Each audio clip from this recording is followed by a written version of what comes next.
पहली जो समस्या है कि राजा शंकर विश्वविद्यालय में की स्टेशनरी, जैसे जो स्टेशनरी है वो लेट मिल रही है। अब जैसे विद्यार्थी फर्स्ट ईयर सेकंड ईयर पास हो रहा है, उसके बाद स्टेशनरी मिल रही, तो उसमें उसका कोई फ़ायदा नहीं। और दूसरी चीज़ ये है कि स्टेशनरी मिल तो रही है मगर सब्जेक्टिव बुक नहीं मिल रही, हमको अलग से खरीदना पड़ रहा है। अब जो सब्जेक्ट की जो बुक है यदि टाइम पे नहीं मिल रही, और मेन चीज़ सब्जेक्ट की बुक भी नहीं है ना सर, वो जो अदर सब्जेक्ट की बुक मिल रही है वो हमारे कोई काम की नहीं है। अब हम उसको पढ़ेंगे तो कैसे, अब हमको अलग से खरीदना पड़ रहा है। हम वैसे छोटे विद्यार्थी है, गरीब तबके के विद्यार्थी है, हम लोगों को पैसे से अलग से खरीदना पड़ रहा है। तो हम चाहते हैं कि जो सब्जेक्टिव बुक मिले और टाइम पे मिले। जैसा मेरा बीएससी है तो जैसे मैं फिजिक्स केमिस्ट्री मैथ्स, तो वैसे ही मेरी तीनों सब्जेक्ट की बुक मिलना चाहिए मेरे को, है ना, जो अपने स्टेशनरी में है।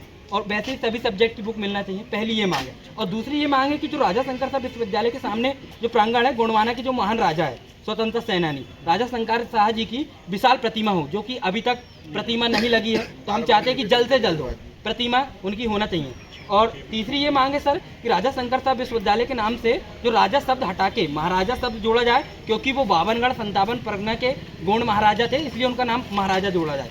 और चौथी जो मांग है सर कि विगत कई वर्षों से जो छात्र संघ चुनाव बंद है वह पुनः प्रारंभ हो, क्योंकि राजनीतिक जन चेतना का विकास हो। और पांचवी जो मांग है, राजा शंकर साहब विश्वविद्यालय से जुड़े समस्त कॉलेज में खेल कूद की सामग्री उपलब्ध नहीं है, और उपलब्ध भी है तो वो जो विद्यार्थी तक है वो नहीं पहुंचा पा रहा है। तो इससे हमारा जो विद्यार्थी है आगे राज्य स्तर तक या फिर राष्ट्रीय स्तर तक नहीं पहुंच पा रहा है, तो ये समस्याएं जा रही। और छठवां जो मांग है सर कि राजा शंकर साहब विश्वविद्यालय छिंदवाड़ा से जुड़े जो सहायता टोल लाइन है, तो वो कोई टोल अपन जो फोन कर रहे हैं तो वो कोई प्रतिक्रिया नहीं मिल रही, जिससे अन्य जिलों के जो विश्वविद्यालय